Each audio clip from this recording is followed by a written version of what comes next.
मेरा नाम प्रिया है। मैं मुंबई में मीरा नगर में रहती हूँ।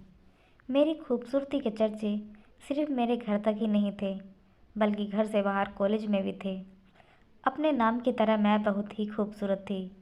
मेरा रंग बिल्कुल दूध सा सफ़ेद गुलाबी गाल थे। जब मैं हंसी तो मेरे गालों पर डिंपल पड़ जाते थे। मेरी खूबसूरती कमाल की थी, लेकिन कभी कभी जैसा हम सोचते हैं वैसा नहीं होता। मेरी शादी मेरे माँ बाप ने एक बहुत ही अमीर घराने में कर दी।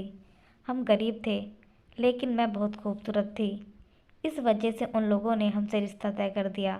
मेरा पति बहुत पढ़ा लिखा था। मैं अपनी शादी से बहुत खुश थी। छोटे से घर से उठकर एक कोठी में आ गई थी। यहाँ कई कई तरह की सुविधाएं मौजूद थी। खाना बनाने के लिए एक खूबसूरत किचन था। सफाई के लिए नौकर थे। मेरे पहनने के लिए तरह तरह के कपड़े थे। लेकिन इन सब बातों में मैं एक बात भूल रही थी। शादी की पहली रात मेरे पति ने मुझसे शादी वाला काम करने से इनकार कर दिया और कहा कि मैं थका हुआ हूँ, मैं सोने जा रहा हूँ, तुम भी सो जाओ। मैं यह सोचने लगी, इतनी खूबसूरत लड़की जो शादी वाली रात और भी खूबसूरत लग रही थी, उसे कोई मर्द कैसे इस तरह मना कर सकता है। मैंने सोचा यह सच में थक गए होंगे, इसलिए सो गए। मैं भी कपड़े बदल कर सो गई। लोग मेरे हुस्न की तारीफ बहुत ज़्यादा करते थे, लेकिन मेरे हुस्न के मुकाबले में मेरे पति मेरे आगे कुछ भी नहीं थे। लेकिन फिर भी मेरे साथ उसका व्यवहार अजीब सा था। मेरा भी दिल चाहता था कि और लड़कों की तरह मेरा पति नाज नखरा उठाए, मोहब्बत से अपनी बाहों में भर ले। लेकिन शायद यह सिर्फ मेरे दिल की ही तमन्ना थी, जो दिल में कहीं दबकर रह गई। वह प्रिया जो शादी से पहले एक हसीन जिंदगी जी रही थी, आज मेरी जिंदगी बर्बाद हो गई थी। मैं एक हिरन की तरह हर रात तैयार होकर अपने पति के आसपास रहती, लेकिन मेरा पति कभी मेरा शिकार नहीं करता था। मुझे शक होने लगा था कि मेरे पति में कोई कमी तो नहीं। मैं उनसे पूछ भी नहीं सकती थी। शादी के बाद मेरी ज़िंदगी बिल्कुल ख़राब हो गई थी। मेरे पति काम के सिलसिले में अधिकतर बाहर ही रहते थे। मेरे घर में मेरी सास और मेरा एक देवर रहा करता था। मेरे कमरे के साथ मेरे देवर का कमरा था। मेरे देवर का नाम समीर था। समीर आजकल घर में ही रहता था। वह नौकरी की तैयारी कर रहा था। मेरे दिन बहुत मुश्किल से गुजर रहे थे। किसी भी काम में मेरा मन नहीं लग रहा था। सारा दिन यही सोचती रहती कि अब क्या करूं। मेरे पास करने के लिए कोई काम नहीं था जिससे मेरा दिल बहल जाए। मेरे अंदर का एहसास उमड़ उमड़ कर बाहर आ रहा था। मेरा भी दिल चाहता था कि मेरे पति मुझसे प्यार मोहब्बत वाली बातें करें। एक रात मुझे नींद नहीं आ रही थी। मैं पानी पीने के लिए उठी और जैसे ही समीर के कमरे के पास से गुजरी, मुझे समीर की अजीब अजीब आवाज़ें आ रही थी। मैंने देखा दरवाज़ा थोड़ा सा खुला था। मैंने दरवाजे से झांक कर देखा तो वह कंप्यूटर पर कुछ ब्लू फिल्में देख रहा था और साथ अपने हाथ से हिला रहा था। मैं बहुत हैरान थी, लेकिन मेरी आंखें फटी की फटी रह गईं। अचानक मेरा हाथ दरवाजे पर लगा और मैं डर कर अपने कमरे में आ गई। समीर को पता नहीं चला बाहर कौन था। अब मेरे दिमाग में यह घूम रहा था कि समीर मेरा शिकार करना चाह रहा था। कुछ देर ऐसे ही बैठी रही, फिर मेरे दिमाग में बात आई, जब अपना शेर शिकार करने के काबिल ना हो तो उसके भाई से शिकार हो जाना बेहतर है। मेरे कमरे में अचानक दस्तक हुई। मुझे लगा कि मेरी सास होगी, लेकिन जैसे ही मैंने दरवाज़ा खोला तो सामने समीर खड़ा था। मेरा दुपट्टा भी सिर से उतर गया था। समीर की नज़र जैसे ही मेरे हुस्न पर पड़ी तो वह मुझे देखता ही रह गया। फिर मैंने खुद को संभाला और अपना दुपट्टा ऊपर ले लिया। उसने पहली बार मुझे इस हालत में देखा था। पहले कभी समीर मेरे कमरे में नहीं आया था और जैसे ही मेरे कमरे में आया, मैंने उसे बैठने को बोला और कहा कि मैं तुम्हारे लिए कुछ खाने को लेकर आती हूँ। लेकिन समीर ने साफ इनकार कर दिया। रात का 1 बज रहा था। मेरे दिल की धड़कन बहुत तेज हो रही थी। मेरा देवर कहने लगा, जब आप मेरे कमरे में झांक रही थी तो मैंने आपको देख लिया था। मुझे एसी में भी पसीना आ रहा था। समीर कहने लगा, भाभी मैं जानता हूँ आपको क्या चाहिए?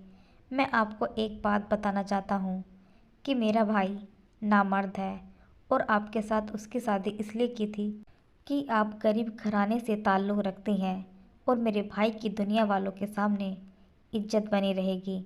यह सुनकर तो जैसे मेरी जान ही निकल गई। इतना बड़ा धोखा मुझे उम्मीद नहीं थी, लेकिन अब यकीन हो चुका था। मैं अपनी किस्मत पर रो रही थी। समीर ने मुझे मेरी बाजू से पकड़ लिया और कहा, आप इधर बैठिए, और मुझे दिलासा देने लगा। लेकिन मैं भी जानती थी कि समीर मेरा शिकार करना चाहता है। समीर दिखने में बहुत ही ज़्यादा खूबसूरत था। वह अपने भाई के मुकाबले में बहुत ही ज़्यादा प्यारा नज़र आता था। खैर, मैंने समीर से पूछा, आज तुम मेरे कमरे में कैसे आ गई? पहले तो कभी नहीं आए। कहने लगा, भाभी, बस मैं आपको क्या बताऊं, आज मुझे आपकी बहुत याद आ रही थी। मेरा दिल चाह रहा था अपने सारे पल आपके साथ गुजार दूं। समीर की ऐसी बातें सुनकर तो मुझे बहुत हैरानी हुई कि आज मुझसे यह कैसी बातें कर रहा है। फिर वह मुझसे कहने लगा, अगर मेरा आपके कमरे में आना अच्छा नहीं लग रहा तो मैं यहाँ से चला जाता हूँ। मेरे दिल में अजीब सा एहसास जाग रहे थे, क्योंकि अब मैं भी शिकार होना चाहती थी। मैंने कहा, नहीं समीर, ऐसी कोई बात नहीं, तुम जब चाहो मेरे कमरे में आ सकते हो। फिर मैंने कहा, मेरे पास आकर बैठ जाओ। जैसे ही मैंने उसे अपने पास बैठने को कहा, उसकी आंखों में एक अजीब सी चमक दिखाई देने लगी। भाभी, बस सारा दिन बहुत बोर हो जाता हूँ। मैंने दिल में कहा कि मैं तो तुमसे भी ज़्यादा बोर हो रही हूँ। एक तुम ही तो हो जो मेरी अंदर की आग को बुझा सकते हो।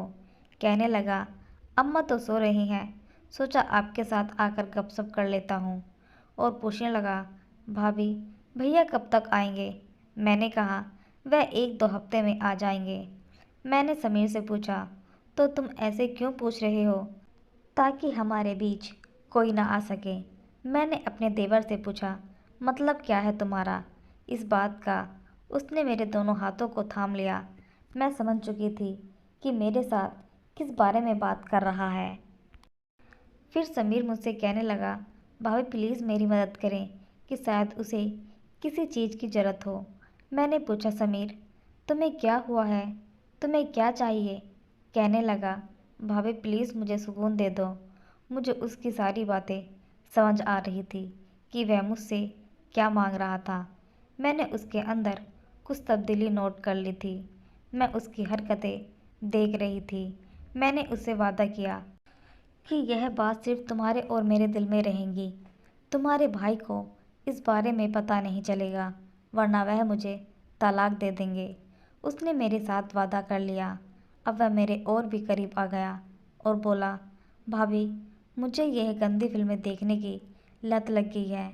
ना चाहकर भी अपनी इस आदत को छुड़ा नहीं पा रहा हूँ। प्लीज़ आप मेरी इस आदत को छुड़ाने में मदद करें। प्रिया तो कुछ और ही समझ चुकी थी, लेकिन उसका सारा भ्रम अब दूर हो चुका था। प्रिया अब उदास हो गई थी कि उसे जिस्म सुख कभी नहीं मिलेगा, लेकिन उसने अपने देवर की उस गंदी आदत को छुड़ाने में मदद की और कुछ ही दिनों में उसने वह आदत छोड़ दी थी। एक दिन पता चला कि घर लौटते वक्त उसके पति की मौत हो गई। यह सुनकर तो प्रिया की जैसे दुनिया ही खत्म हो गई। समीर ने अपनी भाभी को संभाला और माँ के कहने पर उसने अपनी भाभी से शादी कर ली।